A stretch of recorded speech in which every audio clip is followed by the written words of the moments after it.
In 1918, railroad workers laying track across the American interior didn't have time to fish with conventional methods.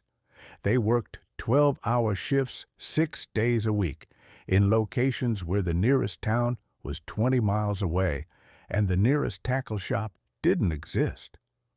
When their shift ended, they had maybe 90 minutes of daylight left to catch something for supper before dark. They couldn't afford to waste time with methods that might work. They needed methods that would work every single time without exception, because if they didn't catch fish, they didn't eat protein. These men developed a fishing technique out of pure necessity that was so efficient it caught fish faster than anything before or since. The method used materials they carried in their work pockets: a piece of wire, a chunk of tallow from the work lamps, a handful of grain from the horse feed bags, nothing that cost money, nothing that required a store, just items that were already there as part of railroad work. The technique they developed caught fish in 15 to 20 minutes, from the time they set their first line to the time they pulled in enough for a meal. Compare that to modern fishing, where you might spend 4 hours hoping for a single strike. The railroad workers didn't have 4 hours. They had 90 minutes, including the time to clean the fish and start a fire. So they figured out how to compress the entire fishing process into a system that worked with absolute reliability.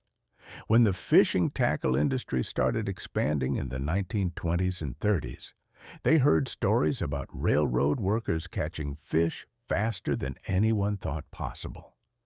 They sent researchers to talk to the workers and learn the method. The workers explained it freely because railroad men didn't think like businessmen.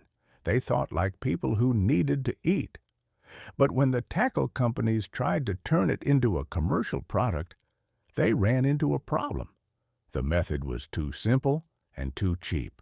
Nobody would pay money for something they could assemble from items they already owned. So the industry did what it always does. They ignored the technique, promoted their own products instead, and made sure the railroad method never appeared in any fishing publication or instructional material they controlled. The technique worked on a principle that modern anglers have completely forgotten, because the tackle industry trained them to think in terms of presentation and retrieval, rather than attraction and concentration. The railroad workers understood something fundamental. Fish don't bite because your lure looks pretty. Fish bite because they're in a location where food is concentrated and their feeding instinct is activated. Everything else is secondary. The railroad method created food concentration faster and more intensely than any other technique in fishing history. Here's how it worked in practice. When a railroad worker finished his shift, he'd walk to the nearest creek or river. He'd take a piece of wire from his pocket, something around 12 inches long and thick enough to hold shape. He'd bend that wire into a simple hook shape. Not a manufactured hook with a barb and eye, just a bent piece of wire with one end curved into a hook point and the other end formed into a loop to tie line to. That wire hook cost nothing because it came from scrap pieces that littered every work site. Next, he'd take a chunk of tallow from his pocket. Tallow was rendered animal fat, used to waterproof work boots and lubricant equipment. Every railroad worker carried some. He'd mold that tallow around the wire hook to create a bait ball about the size of a walnut. The tallow served two purposes simultaneously. It was the bait that fish would eat, and it was the weight that allowed the hook to sink without additional sinkers. Now here's where the method became devastatingly effective. Before attaching his line to the wire hook, the worker would take a handful of cracked corn or oats from the horse feed bags. He'd chew that grain in his mouth until it was thoroughly mixed with saliva and partially broken down. Then he'd spit the chewed grain into the water in a concentrated area about 6 feet across. The saliva contained enzymes that started breaking down the grain starches into sugars. Those sugars dispersed in the water and created an immediate attraction zone. Within 5 minutes, small fish would begin gathering to feed on the grain particles. Within 10 minutes, larger fish would move in to feed on the small fish. The worker would cast his tallow-covered wire hook directly into the center of this feeding concentration and let it sink to the bottom. The tallow slowly melted and released fatty acids that added another layer of attraction. Fish that were already in feeding mode from the chum would find the tallow bait and strike it aggressively. The hookup rate was close to 100% because the fish weren't being cautious or selective. They were in the middle of a feeding frenzy, and the tallow bait was the largest food item available. From the time the worker spit the first handful of chewed grain to the time he hooked, his first fish was typically 12 to 15 minutes. That's faster than most modern anglers can even get their rod rigged and their lure selected. Before we go any further, if you want to learn the fishing methods that working people developed when catching fish wasn't a hobby but a necessity, hit that subscribe button right now and turn on notifications. Welcome to the channel. This is what we do here every single week. We recover techniques from people who fish to survive, and we show you why those techniques work better than anything the tackle industry sells. Subscribe and hit that bell so you never miss knowledge that was developed through need rather than marketed through want. Now I'm going to give you the complete railroad worker fishing system adapted for modern use with the same materials available today. Pay very close attention because every component serves a specific purpose, and removing any piece reduces effectiveness significantly. For the hook, you can use actual fishing hooks if you want, but if you want to fish the authentic method, take a piece of medium gauge wire about 10 inches long. Stainless steel wire works well and costs about $3 for enough wire to make 50 hooks. Bend one end into a hook point by creating a tight curve that comes back toward the main shaft. The point doesn't need to be extremely sharp because you're not driving it through the jaw. You're relying on the fish swallowing the hook completely. Form the other end into a small loop that you can tie your fishing line to. That's your hook. It costs 6 cents, and it works as well as any manufactured hook. For the bait, you need rendered animal fat. Pure lard or beef tallow from any grocery store works perfectly. Costs about $4 per pound, and 1 pound makes enough bait for 30 fishing sessions. Take a piece of the solid fat about the size of a golf ball and warm it slightly in your hands until it's soft enough to mold. Press it firmly around your wire hook so the fat completely covers the hook, including the point. The fat should be thick enough that it doesn't fall apart during casting, but not so hard that it doesn't slowly melt in the water. When you can toss it underhand 10 feet and it stays on the hook, you got the consistency right. For the chum, you need raw grain. Cracked corn, whole oats, or wheat berries all work equally well. You can buy these at any feed store for under $3 for a 10-pound bag. Take 2 handfuls of the grain and put it in your mouth. Chew it thoroughly for 30 to 45 seconds until it's well mixed with saliva and starting to break down. The chewing is critical Your saliva contains enzymes that begin converting grain starches to sugars immediately. Those sugars are what create the initial attraction that brings fish into the area. Spit the chewed grain into the water in a concentrated pattern about 6 feet across. You want all the grain particles in a relatively small area to create a concentrated feeding zone rather than a dispersed trail. Wait exactly 10 minutes after spitting the chum. Use this time to rig your line and prepare your fat-covered hook. Do not cast before 10 minutes, because the chum needs time to work. Small bait fish need to gather and start feeding. Larger predator fish need to notice the activity and move in. At the 10-minute mark, cast your fat bait directly into the center of the chum zone. Let it sink to the bottom naturally. The fat will start melting immediately from water contact and body heat from fish investigating it. As it melts, it releases a constant stream of fatty acids that layer on top of the sugar attraction from the chum. Hold your line with light tension. When a fish takes the bait, you'll feel immediate heavy weight. Do not set the hook by jerking. Just maintain steady pressure and begin retrieving. The fish has swallowed the hook completely and jerking can pull it free.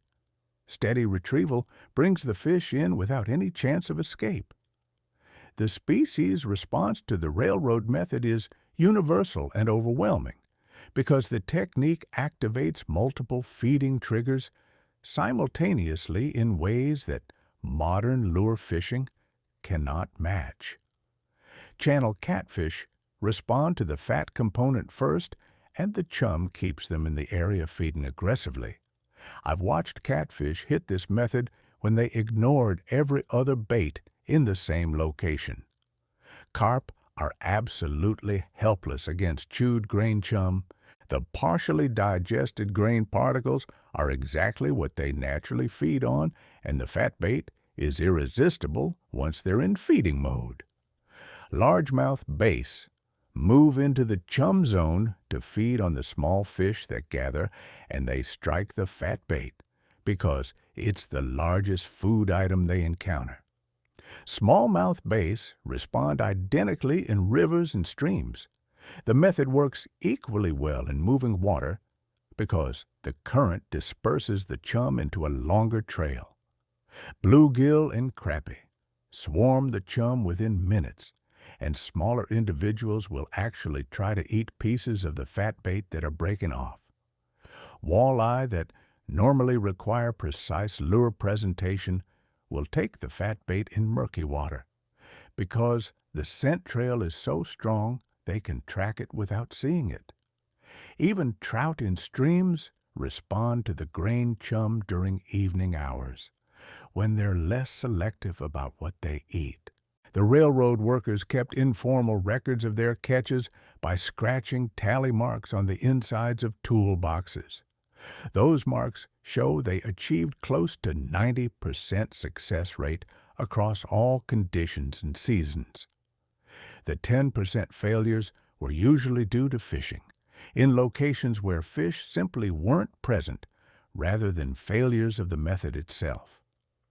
Now, here are the refinements that experienced railroad workers developed for specific situations and bigger fish. For cold water below 50 degrees, use pure beef tallow instead of lard.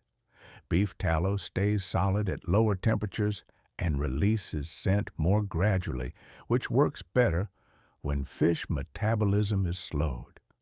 For targeting trophy catfish, add a piece of raw chicken liver to the center of your fat bait before molding it around the hook.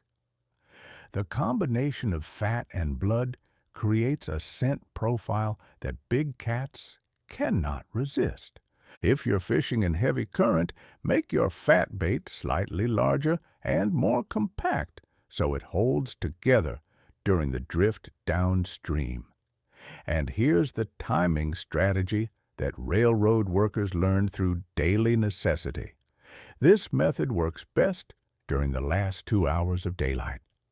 This corresponds with evening feeding periods when fish are most active, and when the sugar from the chum has maximum effect on fish that are already preparing to feed. Early morning works almost as well. Midday and hot weather produces noticeably worse results because fish are less active and the chum effect is reduced. Now, think about what this represents and why you've never heard about it, despite it being the most time-efficient fishing method ever developed. Railroad workers in the early 20th century needed to catch fish in under an hour or they didn't eat. They created a system that worked every time using materials that cost nothing. The method was so reliable that it fed thousands of workers across decades of railroad construction. And the tackle industry looked at it and decided there was no profit in teaching people something this effective and this cheap. They couldn't sell you wire when you already had wire. They couldn't sell you tallow when every household had lard. They couldn't sell you grain when feed stores sold it for pennies per pound. The entire method bypassed retail completely, so they buried it. Not through active suppression, but through selective promotion, they promoted methods that required purchasing their products. They advertised lures and rods and reels and all the equipment that generated revenue. They filled magazines with techniques that assumed you'd already bought everything they sold. And the railroad method that required buying nothing simply vanished from fishing discourse. The workers who used it didn't write articles. They didn't have platforms. They just caught fish and ate supper and moved on to the next worksite. When the last generation of railroad workers who remembered the technique retired in the 1960s and 70s, the knowledge went with them. Until now, I put together everything I found about working-class fishing methods from the people who couldn't afford to buy tackle and couldn't afford to fail at catching food. Railroad techniques, construction worker methods, migrant laborer systems that worked because they had to work. All of it in one resource that teaches you how to fish. When results matter more than recreation, no expensive gear, no retail dependency. Just the methods that fed people when fishing was about survival. It's in the first link in the description. Get it before your next trip because every technique in there is something the tackle industry ignored because it couldn't be monetized. If this railroad method opened your eyes to how much practical fishing knowledge got lost when the industry took over, subscribe right now and turn on notifications so you don't miss the other working class techniques I'm going to share. Leave a comment telling me if anyone in your family worked railroad or construction and mentioned how they caught fish for camp meals. This knowledge belongs to working people who needed to eat and figured out how to catch fish without spending money they didn't have. While the industry sells $70 lure sets, we fish with wire and tallow and catch more in 20 minutes than they catch all day. Tight lines, respect the water, and fish the way railroad workers meant it when missing supper wasn't an option.